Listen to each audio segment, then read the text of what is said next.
Hi எல்லாருக்கும் வணக்கம். Welcome back to my channel Hema டெரு விலாக்ஸ். இன்றைக்கி சூப்பரான டிஷ் தான் பார்க்க போகிறோம். சீரக குழம்பு அண்ட் உருளைக்கிழங்கு புட்டு. நாங்கள் இப்படி தான் சொல்லுவோம். ஸோ நீங்கள் இந்த டிஷ்ஷை பார்த்துட்டு என்ன பேர் வைக்கிறீங்கன்னு சொல்லுங்கள். ஸோ ஃபஸ்ட்டு வந்து காரக்குழம்பு ரெடி பண்ணிடலாம். வெங்காயம் தக்காளியெல்லாம் அரிஞ்சு வச்சுட்டு எண்ணெய் ஊற்றிட்டு அதுக்கப்புறம் கடுகு நல்லா பொரிஞ்சதுக்கப்புறம் சீரகம் போட்டணும். கொஞ்சோண்டு சீரகம் போட்டால் போதும்.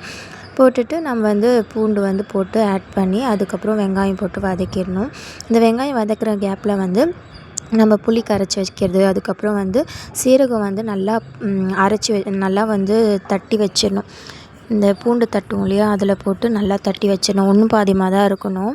சீரகம் வந்து ஃபுல்லாக அரைச்சிடக்கூடாது. அதனால தான் மிக்சியில் போடாமல் இதில் போட்டு தட்டுறோம். அதுக்கப்புறம் வந்து வெங்காயம் வதங்கினதும் தக்காளி போட்டு வதக்கிட்டு அப்புறம் உப்பு கருவேப்பிலை இதெல்லாம் போட்டு வதக்கிடணும். இதெல்லாம் நல்லா வதங்கினதுக்கப்புறம் நம்ம வந்து மிளகாத்தூள் ஆட் பண்ணிடலாம். ஸோ ஃபஸ்ட்டு வந்து மஞ்சத்தூள், அதுக்கப்புறம் கார மிளகாத்தூள், அதுக்கப்புறம் குழம்பு மிளகாத்தூள் இது எல்லாத்தையும் ஆட் பண்ணி நல்லா கலந்து விட்டுடணும். இந்த மிளகாத்தூள் ஸ்மெல் போனதும் கொஞ்சோண்டு தண்ணி ஆட் பண்ணிவிட்டு அதுக்கப்புறம் நம்ம கரைச்சி வச்சிருந்த புளி தண்ணியை வந்து ஆட் பண்ணிடலாம்.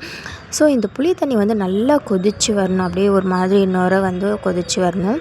ஸோ அந்த ஸ்டேஜில் என்ன பண்ணணும், நம்ம தட்டி வச்சுருக்கோம் இல்லையா சீரகம், ஸோ அதை வந்து ஆட் பண்ணணும். அதையும் ஆட் பண்ணி நல்லா தட்டு போட்டு மூடி நல்லா கொதிக்க வைக்கணும். நல்லா சுண்ட வைக்கணும். சுண்ட வச்சா சூப்பரான ஒரு சீரக குழம்பு ரெடி ஆகிடும். இது ரொம்ப ரொம்ப ஹெல்த்தி. காரமாக சாப்பிட்ணுன்னு நினச்சா இந்த மாதிரி ஹெல்த்தியாகவும் செஞ்சு சாப்பிட்லாம். ஸோ நெக்ஸ்ட்டு வந்து உருளைக்கிழங்கு புட்டு தான். உருளைக்கிழங்கு புட்டுக்கு ஒன்றுமே இல்லை.